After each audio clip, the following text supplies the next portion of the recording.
भगवान शिव के 12 ज्योतिर्लिंगों में से एक उज्जैन के महाकालेश्वर मंदिर में भक्तों को दक्षिणमुखी ज्योतिर्लिंग के दर्शन होते हैं। महाकालेश्वर मंदिर मुख्य रूप से 3 हिस्सों में विभाजित है। इसके ऊपरी हिस्से में नागचंद्रेश्वर मंदिर है, नीचे ओंकारेश्वर मंदिर और सबसे नीचे जाकर आपको महाकाल मुख्य ज्योतिर्लिंग के रूप में विराजित नजर आते हैं, जहां आपको भगवान शिव के साथ ही गणेश जी, कार्तिकेय और माता पार्वती की मूर्तियों के भी दर्शन होते हैं।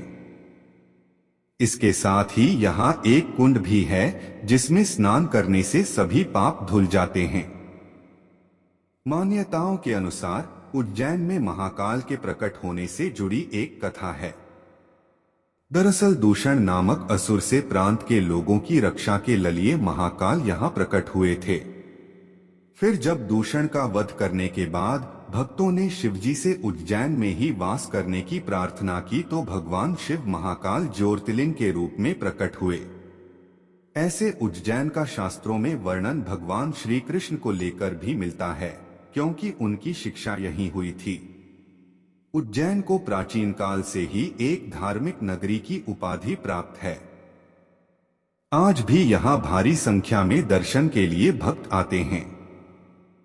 दरअसल भगवान महाकाल की भस्म आरती के दुर्लभ पलों का साक्षी बनने का ऐसा सुनहरा अवसर और कहीं नहीं प्राप्त होता है। ऐसा माना जाता है कि जो इस आरती में शामिल हो जाए उसके सभी कष्ट दूर होते हैं। इसके बिना आपके दर्शन पूरे भी नहीं माने जाते हैं।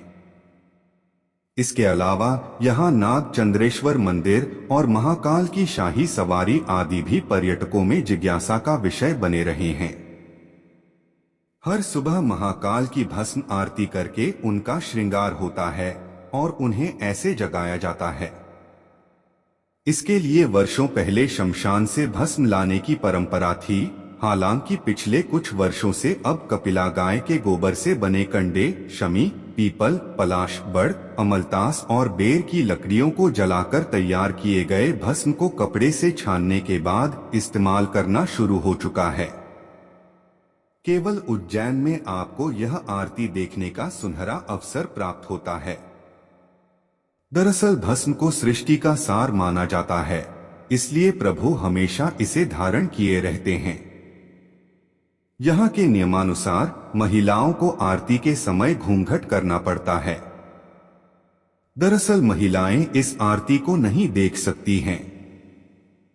इसके साथ ही आरती के समय पुजारी भी मात्र एक धोती में आरती करते हैं। अन्य किसी भी प्रकार के वस्त्र को धारण करने की मनाही रहती है। महाकाल की भस्म आरती के पीछे एक यह मान्यता भी है कि भगवान शिवजी श्मशान के साधक हैं। इस कारण से भस्म को उनका श्रृंगाराभूषण माना जाता है। इसके साथ ही ऐसी मान्यता है कि ज्योतिर्लिंग पर चढ़े भस्म को प्रसाद रूप में ग्रहण करने से रोग दोष से भी मुक्ति मिलती है। एक बार बुद्ध एक गांव से गुजर रहे थे, लेकिन उस गांव में लोगों के बीच गौतम बुद्ध को लेकर गलत धारणा थी, जिस कारण वो बुद्ध को अपना दुश्मन मानते थे। जब उस गांव में बुद्ध आए तो गांव वाले उन्हें बहुत भला बुरा कहने लगे और बदुआएं देने लगे। लेकिन इसके बावजूद भी बुद्ध गांव वालों की बात शांति से और मुस्कुराकर चुपचाप सुनते रहे। गांव वालों ने देखा कि उनकी बातों का बुद्ध पर कोई असर नहीं हो रहा है और वे विनम्रता से उनकी बातें सुन रहे हैं। गांव वाले जब बोलते बोलते थक गए तो आखिर में बुद्ध ने कहा कि यदि आप सभी की बातें समाप्त हो गई हो तो मैं अब प्रस्थान करूं। बुद्ध की बात सुनकर गांव वाले हैरान रह गए।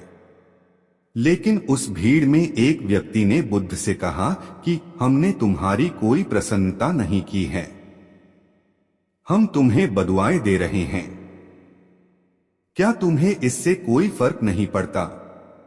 बुद्ध मुस्कुराते हुए बोले, जाओ, मैं आपकी गालियां या बद्दुओं को लेता ही नहीं। आपके द्वारा दी गई गालियों से भला मेरा क्या होगा?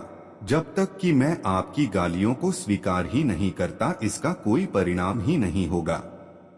जानते हैं, कुछ दिन पहले एक व्यक्ति ने मुझे बहुत सारे उपहार दिए, लेकिन मैंने उसे लेने से मना कर दिया। जब मैं लूंगा ही नहीं तो कोई मुझे कैसे दे पाएगा? बुद्ध ने पूछा, बताइए, अगर मैंने उपहार नहीं लिया तो उपहार देने वाले व्यक्ति ने क्या किया होगा? भीड़ में से किसी ने कहा, व्यक्ति ने अपने उपहार को अपने पास रख लिया होगा। बुद्ध ने कहा, मुझे आप सब पर इसलिए दया आती है क्योंकि मैं आपकी इन गालियों को लेने में असमर्थ हूं और आपकी ये गालियां आपके पास ही रह जाएगी। सीख। भगवान गौतम बुद्ध के जीवन से जुड़ी इस कहानी से यह सीख मिलती है कि हम अक्सर अपने दुखों का कारण दूसरों को समझते हैं, लेकिन असल में यह हम पर ही निर्भर करता है कि हम वास्तव में क्या लेना चाहते हैं, खुशी या गम, उदासी या मुस्कान। यकीन मानिए, ये छोटी सी कहानी जीवन में एक बड़ा बदलाव ला सकती है।